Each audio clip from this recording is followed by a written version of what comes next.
Merci à vous d'être dans ce studio. Président de 60 000 rebonds Hauts-de-France. La faillite, la cessation de paiement, la liquidation judiciaire, ce sont des cauchemars pour les entrepreneurs. Vous les rencontrez après. Qu'est-ce que vous leur proposez à 60 000 rebonds? Alors, je vais d'abord donner une image. Vous avez créé votre entreprise, ça marche bien. Une tempête, c'est comme une pierre qui tombe et après il n'y a plus rien qui bouge. Et nous, l'association, on les accompagne à rebondir, c'est-à-dire à retrouver confiance en eux, à retrouver leurs compétences et à repartir sur une vie professionnelle. Ce que vous dites, c'est que vous les retrouvez une fois la chute effectuée. La chute est effectuée, on n'accompagne pas avant, on accompagne après la liquidation.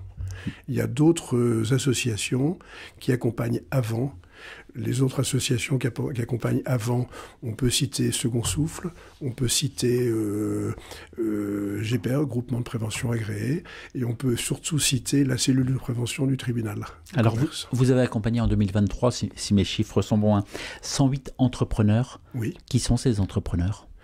Alors, on a à peu près 30% de femmes et 70% d'hommes, ce qui est un pourcentage intéressant parce qu'il y a plutôt 10% de femmes qui créent des entreprises et 90% sont des hommes. Et donc finalement, la femme qui liquide son entreprise, elle a plus la simplicité d'appeler au secours que l'homme a du mal à faire cette démarche. C'est pas parce qu'elles sont plus nombreuses à liquider, c'est parce qu'elles ont la simplicité. Elles ont la simplicité de venir et de dire j'ai failli. C'est un problème, il faut que je mette des mots devant cette chose et j'ose demander de l'aide. Ce que vous êtes en train de dire, c'est qu'elles sont moins écrasées par la chape de plomb ce tabou, cette fierté masculine. C'est ça, cette fierté masculine qui empêche les entrepreneurs de venir vous voir. Quand ils viennent ou elles viennent vous voir, à quel moment est-ce qu'elles en sont? Donc la liquidation a été prononcée et ils veulent... Elles sont passées devant le tribunal. Elles ont vu nos flyers. Très souvent, les juges ont parlé de nous. Elles ont vu après leur administrateur judiciaire. Elles ont revu des flyers. Peut-être que des gens dans leur entourage leur ont parlé de nous. Et à ce moment-là, elles osent nous appeler.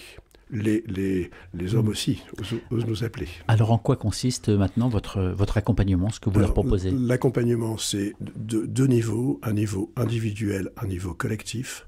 Le niveau individuel du coaching, 5 à 7 séances, offertes par des coachs professionnels certifiés. C'est un très très beau cadeau de leur part, hein. C'est quelque chose de fabuleux. C'est arriver à mettre des mots sur ce qui est arrivé. Donc c'est ça le coaching, se restructurer intérieurement, se redonner confiance. Et ensuite on a le parrain qui accompagne la réécriture du projet. On a des experts pour répondre aux questions techniques. Donc ça, c'est l'accompagnement individuel. Et l'accompagnement collectif, ça permet de faire des moments d'échange d'intelligence collective, on va dire ça comme ça, et également de comprendre qu'on peut apporter aux autres, se redonner confiance entre soi. Parce que la confiance est clairement entamée, c'est ce que vous dites? Oui. Parrain, coach, ce sont les deux principaux postes, j'ai envie de dire, de 60 000 rebonds? Oui. Si je cite je dirais au niveau national, par exemple, il y a 1600 bénévoles, on a 630 parrains et on a 450 coach. Même la grande partie de la communauté, c'est parrain et coach. Alors j'ai vu que vous étiez 150 bénévoles sur 6 antennes dans la région, si mes chiffres sont toujours bons. Il s'agit d'éviter les 5D que sont déni, dépôt de bilan, divorce, dépression, décès. Ça paraît très sombre. Oui, très sombre, surtout quand on est tout seul. Mais je dirais grâce à 60 000 rebonds, ce qui était avant un parcours très compliqué qui pouvait durer jusqu'à 7 ans, devient un parcours qui va durer en moyenne entre 1 an et demi et 2 ans.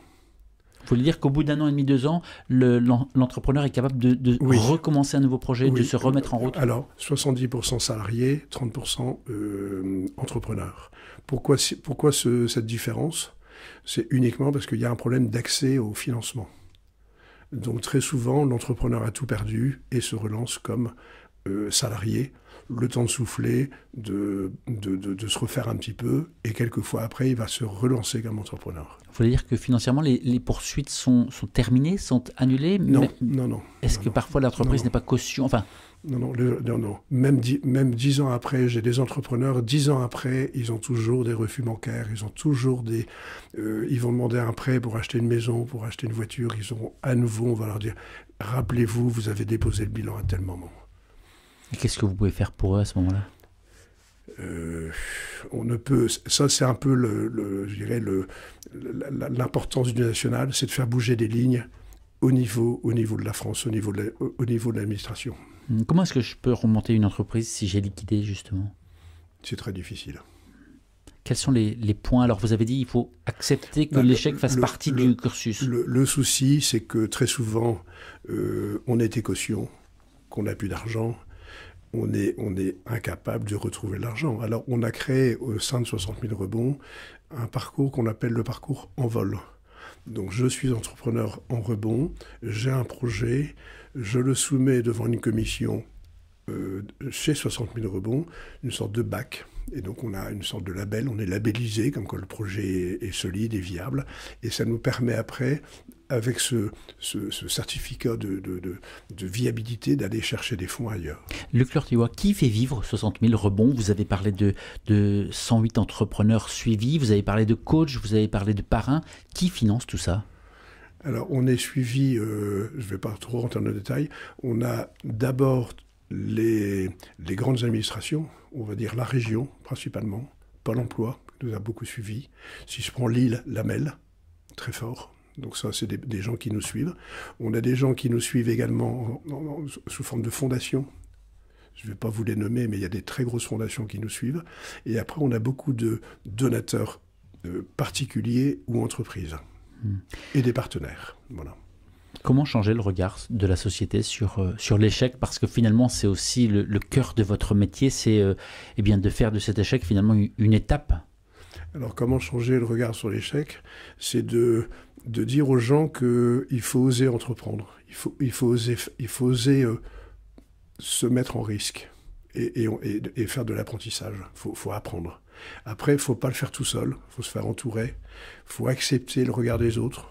Je suis entrepreneur, je me mets un petit conseil de surveillance autour de moi, une sorte de poil à gratter qui va me dire en permanence « t'avais dit que t'allais le faire, tu l'as pas fait, ça c'est bien, ça c'est moins bien, pourquoi tu fais ça ?» etc.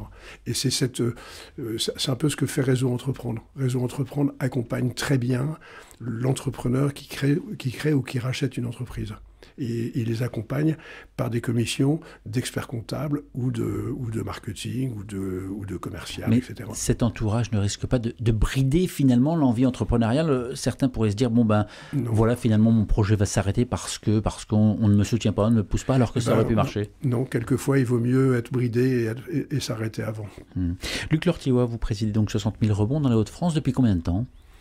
Depuis 1 an et demi, à peu près. Le nombre d'entreprises qui ont été liquidées est en augmentation, si on en croit les infos qu'on donne régulièrement sur l'antenne. Est-ce que c'est une réalité? Est-ce que vous le constatez? Est-ce que vous constatez une augmentation des demandes chez vous? Alors, ça a vraiment beaucoup bougé depuis juillet-août 2023, je veux dire, de façon très importante. Et le mois de janvier 2024, c'est absolument affolant. C'est-à-dire? Affolant, tellement il y a de demandes. Quel profil? Qui vient? Alors, ce sont des commerçants, ce sont des gens du bâtiment, ce sont de l'immobilier, c'est tous ces gens-là qui avaient fait des belles boîtes. Mais on a un changement d'économie. Alors, il y a des gens qui vont très bien, il y a des très très belles réussites. Je suis très optimiste, je suis toujours très optimiste. Mais il y a des secteurs complets qui sont quand même dans de grandes difficultés. Mais est-ce que l'inflation, la hausse des prix de l'énergie suffisent à mettre à terre ces entreprises dont vous parlez? J'imagine beaucoup aussi de prêt-à-porter, textile. C'est l'inflation, c'est tout ce qu'on veut, c'est surtout qu'il y a un changement de mentalité chez les gens. Je suis persuadé qu'on ne consomme plus du tout pareil aujourd'hui que hier. On va peut-être encore aller au restaurant, ça va revenir, mais on va s'habiller de façon totalement différente. Peut-être que même le bâtiment, le coût de l'argent est tellement cher qu'on n'achète plus une maison, donc on n'a plus de choses à rénover. Donc l'entreprise de bâtiment, elle n'a plus de travail. Donc tout se tient un peu. Ce que vous nous dites, Luc Lortillois, c'est qu'on a entendu récemment les agriculteurs dire commencer par consommer des produits français, des produits locaux, des produits chez nous pour nous redonner un souffle. Ce que vous dites, c'est que le monde de l'entreprise, c'est la même chose. Le monde de l'entreprise, c'est la même chose. Et je vais pas condamner celui qui achète un produit pas cher. S'il achète un produit pas cher, c'est peut-être parce qu'il n'a pas les moyens de se payer un produit normal. Donc, je connais la différence de coût quand c'est produit entre l'Asie et chez nous. C'est monstrueux. Comment est-ce qu'on fait pour devenir coach ou parrain chez vous ? Un coach est certifié, il a 2 à 3 ans d'expérience. Il est formé pour faire ça. Le parrain est en général un chef d'entreprise ou quelqu'un qui a géré un centre de profit. Donc, très grosse boîte, je gère une division complète, j'ai la capacité d'être parrain. Quels espaces vous offrez aux chefs d'entreprise pour partager son expérience avec d'autres personnes qui ont connu les mêmes réalités ? Alors, on continue de créer une catégorie d'entrepreneurs ayant rebondi qu'on va appeler ambassadeurs. Et ils vont se retrouver entre eux pour échanger, pour partager et pour témoigner. C'est risqué tout de même de parler d'entrepreneurs ayant rebondi. Il faut combien de temps pour certifier, voilà, cet entrepreneur-là a rebondi ? Oui, alors je sais que pour eux, ça doit être un moment compliqué. C'est pas évident. Quand ils le font, c'est un très beau cadeau. Très, très beau cadeau. Et qu'est-ce qu'ils apportent de plus ? Ils le font parce qu'ils disent, c'est pas parce qu'on a liquidé une entreprise qu'on n'est pas bon. On est meilleur qu'avant. Donc, ils le témoignent. Un mot encore sur l'échec, on en a déjà parlé, mais assez rapidement. Il est mal perçu, ça c'est incontestable. De ce côté-ci de l'Atlantique, c'est planter une boîte, c'est mal perçu. Quels sont les leviers à actionner pour que cet échec ne soit plus synonyme de rejet, de mise à l'écart ? Quel levier Il faut donner aux gens le goût d'entreprendre, mais il faut donner aux gens les bons outils aussi pour le faire. Donc je pense aux écoles, je pense aux universités. Je suis entrepreneur, je dois avoir les bons réflexes de l'entrepreneur. Je dois être capable d'écrire un plan de trésorerie. Je dois gérer ça de façon raisonnable et raisonnée. C'est ça. Ce sont des choses que je ne vais pas critiquer, mais c'est vrai qu'on n'a pas toujours ce réflexe-là chez l'entrepreneur. C'est-à-dire qu'il ne faut pas seulement laisser parler la passion, mais oui. Il faut rationnellement poser les choses. Voilà, rationnellement. Chez les Américains, l'outil pour gérer une boîte, l'outil le plus important, c'est le plan de trésorerie. Ça va bien, on peut le faire au mois ou au trimestre. Ça va pas bien, on le fait à la semaine. Et ça marche. Un mot sur le prix Guillaume Mullier. Guillaume Mullier qui était à la tête de cette fédération nationale de 60 000 rebonds, qui est décédé l'an dernier, c'était en mars 2023.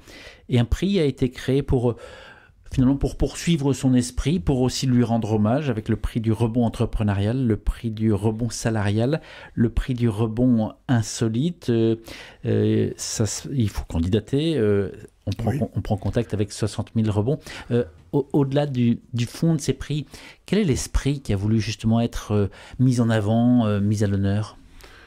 La volonté de la famille, c'est vraiment les proches de Guillaume Mullier qui ont monté le prix, qui fournissent les fonds, etc. Je crois qu'ils ont voulu mettre en avant la réussite ou le rebond de l'entrepreneur selon telle ou telle catégorie, et c'est une sorte d'accessite pour aller après plus loin, pour chercher d'autres gens pour accompagner. Je crois que la volonté, c'est ça. Donc, je suis lauréat, je vais aller voir un financier possible ou un financeur possible, ça va m'aider.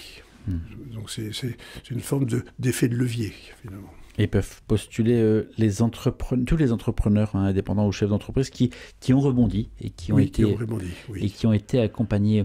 Vous avez parlé tout à l'heure assez rapidement de ces chefs d'entreprise qui ont rebondi et qui viennent finalement accompagner, témoigner, parrainer.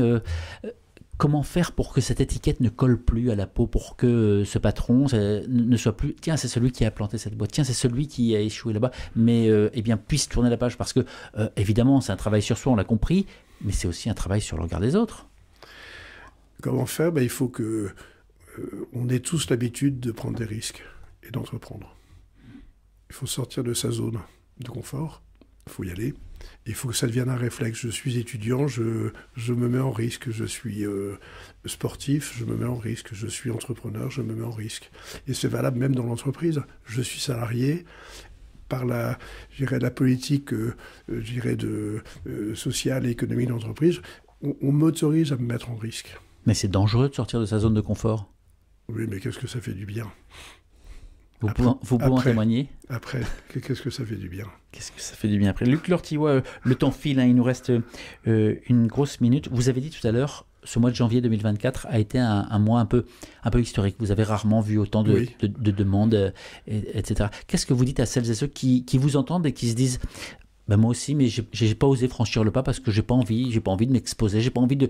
Finalement, c'est une part d'intimité aussi, même si c'est professionnel, qu'on pose sur la table. Qu'est-ce que vous leur dites ? Moi, je vais dire, mon cri de colère, c'est que toute personne qui liquide son entreprise doit avoir la simplicité de se faire accompagner. C'est tellement mieux. On est toujours soulagé quand on le fait. Il ne faut pas rester seul. Et c'est pas normal qu'on ait des chiffres comme ça aujourd'hui, alors qu'on avait des mauvais chiffres avant, mais on est encore tout petit, on a un chemin incroyable. Il faut vraiment venez nous voir. Je vais dire à l'entrepreneur, venez nous voir. Vous venez pour un accompagnement qui peut durer 3 mois, 6 mois, 9 mois, 1 an, c'est pas grave. Venez et vous parlerez et vous irez beaucoup mieux après. Pour vous et pour votre entourage. Et depuis le temps que vous êtes à ce poste, qu'est-ce que ça vous a apporté finalement ? Parce que vous avez dit que vous êtes un optimiste, mais pourtant les dossiers que vous voyez, les personnes que vous rencontrez, c'est pas elles qui vous apportent de l'optimisme. J'imagine que ça doit être assez compliqué tout de même. Oui, mais je trouve qu'il y a une résilience dans la nature humaine qui est incroyable. Je suis très optimiste. Moi, je trouve qu'il y a des gens chouettes. On fait un faux pas, c'est pas très grave, mais il y a des belles histoires, de très belles histoires. Et j'avoue recevoir beaucoup plus que je ne donne. Recevoir beaucoup plus que vous donnez. Voilà, un beau témoignage. Luc Lortillois, président de 60 000 rebonds Hauts-de-France. Plus d'infos sur le site de 60 000 rebonds. C'est facile à trouver sur les moteurs de recherche. Merci d'être passé dans ce studio. Merci beaucoup, monsieur Picard. Merci.